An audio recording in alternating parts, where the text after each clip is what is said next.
Hey guys, how you doing? So today I'm going to be showing you how to both cut the links for your chain and also how to size it, and how to, once you get the links out, put the key in so that your chain's all hooked up and ready to go. So as you can see, I'm going to be working on a KTM 500 right behind it here. I have the Husky 300, but we will do a video on that another day. So getting down here to look at your bike, you can see that I already have a brand new sprocket that I put on there. And all the chain guards have been replaced. I haven't put the motor guard back on yet, but that's coming. You can see on the KTM here, you've got this under chain guard right here, and then you've also got one that wraps around the swing arm and comes up over the top. There's also like an extra safety type mechanism, I guess you could call it, that goes on the back right here. I decided to take that off. It's just plastic anyways. If the chain broke, I don't think it would really do anything. So I ditched that and streamlined it. From a 45 tooth on the back up to this 48 tooth that you see here. And then up on the front, I went from a 15 tooth, which is what came stock on the EXC 500, and I've gone down to a 14 tooth. This is much more of a wood setup. It's going to be a lot more aggressive, a lot more torquey. This had a lot of power, this bike already does, but you barely ever get into the sixth gear in this bike, and right around, the top end of the fifth gear, if you have full knobs on this and not street tires, that's probably about as fast as you want to go on the road anyway. So I geared it down a little bit because first gear, when I got into the woods, was like ridiculous. It was like third gear should be. So hopefully this gearing setup will work well and I won't lose all my top end speed-wise. So anyways, right now I still have the chain slack. It's actually not even hooked up, if you notice over here. Just a little piece of advice as we're about to cut our chain here.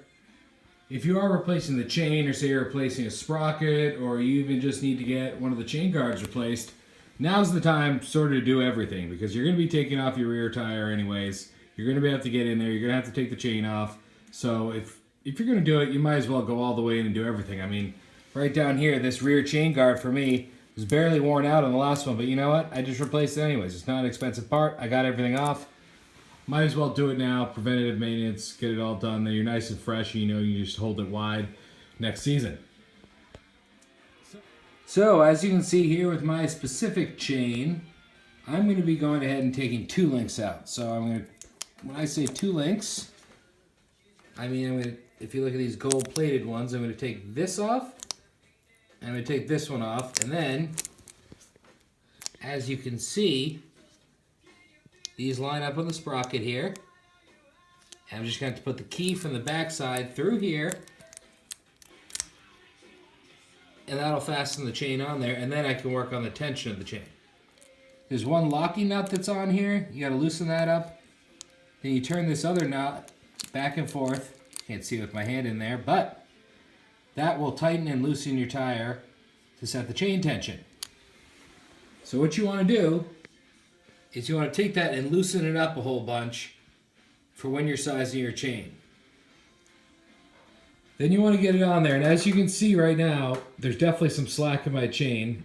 And this is looser than you're going to want it once you get it set up. But this is just so you can figure out how many links do you want to take out of your chain. Because when you buy your chain, it's going to come longer than what you need. So you can see here, and you're going to have to decide, do I want to take off just this link right here? Do I want to take off two links? Do I need to take off three links? So, you slide your tire all the way forward in that bracket. I've done it almost all the way forward because performance-wise, at the end of the day, the further back your tire is on your swing arm, the better the bike's going to ride. So you don't want to put it so far back that you run out of space to be able to tighten your chain, however. Though this is an O-ring chain and they don't stretch nearly as much as a cheap chain does, you're going to get a little bit of stretch, especially right after you put it in and the grease gets worked in. So you got to leave yourself a little bit of extra room. But the end goal is to try to have your chain broken in and have the tire closer towards the rear of the swing arm than the front. If you look closely here, see right here and right here, those two darker colored spots are there. That's two pins that come through from the back side that hold it together. So all you have to do is find a way to shave the heads of these two off, and you can push those two pins back out through the back, and your leg comes apart. So what am I going to use to get the heads of those off? Well, I know some people have a tool for it, specifically for that. I don't have that exact tool, so what I'm going to use, something that a lot of you might have around the house, it's a Dremel. So as you can see here, I have two different Dremels. One has this optional add-on to allow some flexibility. The other one is just the basic Dremel and motor.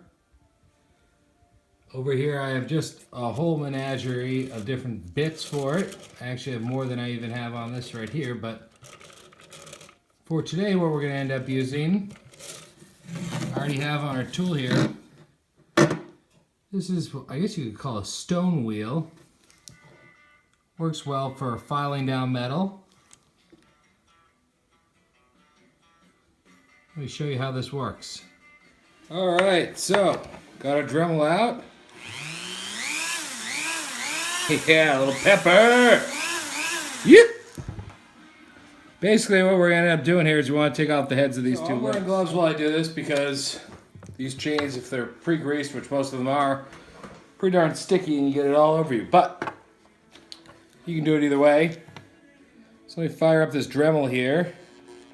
Not sure how well you'll be able to hear me with it going, but I'll do my best so you can. What you're going to want to do here, as you can see, let me get the link where I need it. See, I got this rotating stone head right now. I'm just going to grind off each one of these.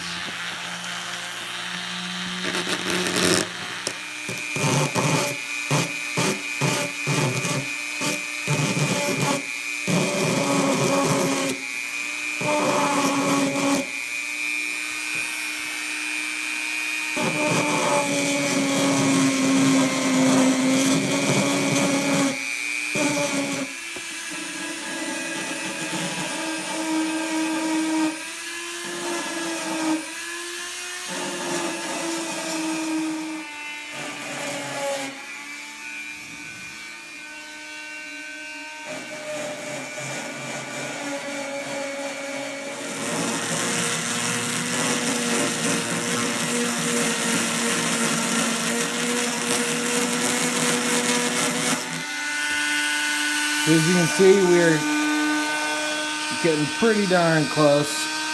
It's almost shaved off. Doesn't take long.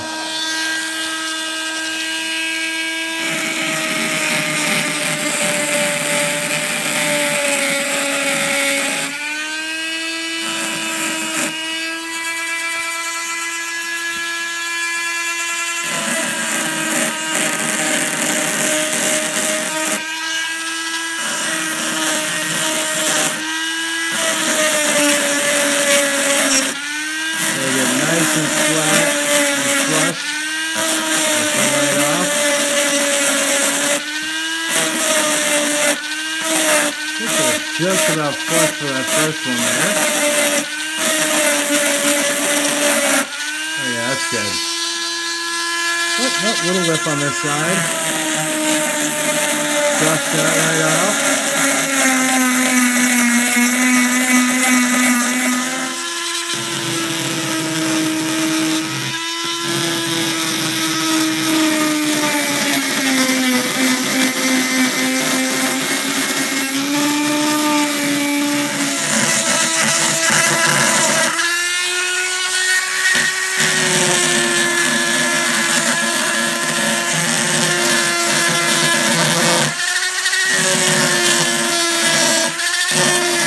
Hey guys, so as you can see now we're ground down pretty well. Nice and flush. One of them you can actually see is pushed in a little bit, which is great. Hopefully we've ground enough. That's the other with links. Here's one I just ground down. So now what we have to do, normally you'd use a vice grip, but I'm actually indoors because it's freezing outside. So to keep warm, I'm going to try to do this inside and use this wood clamp right here. We'll see how it goes to clamp down the chain. When I try to hit out the pins, use a hammer and vice grip it to the table and then give it a good whack. See if we can get this sucker out of here. Try a screwdriver first. A mini sledge action. Oh, taparoo.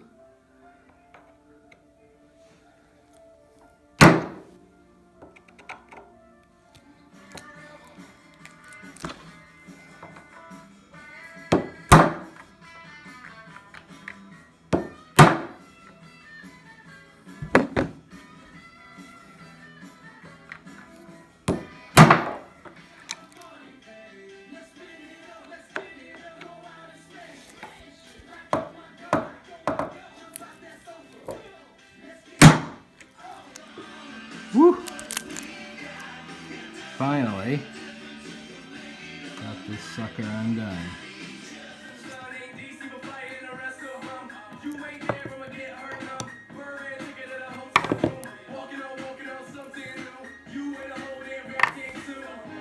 There it is.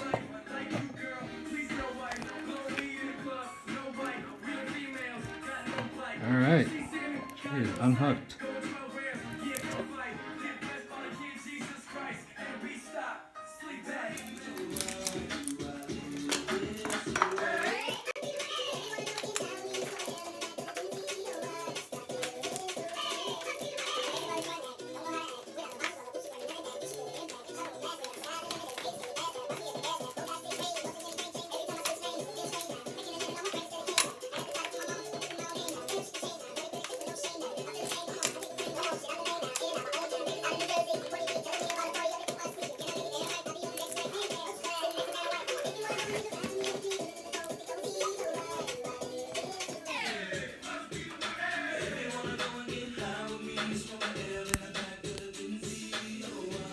Got to link up now.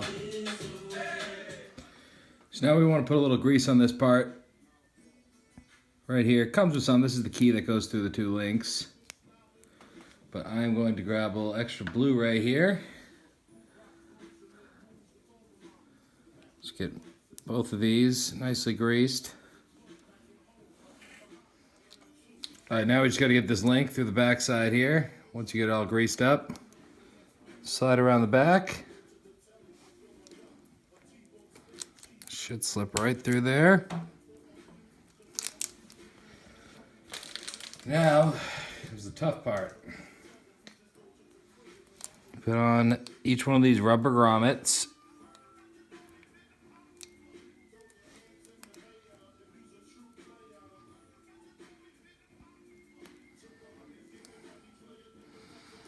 Then we got to get this locking link on. There's a clip that goes after this, but this is definitely one of the trickier parts, is getting this darn thing all the way on there. So you can get it started like this. Just your thumbs a little bit. Then you got to get the rest of the way on. So to get this on, I'm going to use the help of this clamp right here and just tighten it down over the pin a little bit.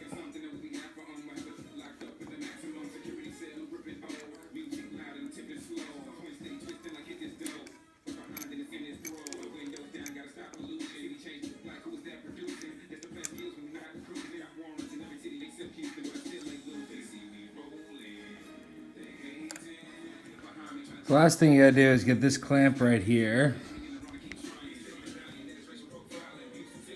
to fit over that, over the two pins, that locks this plate that you just pushed on there in. So that's what we're gonna do right now.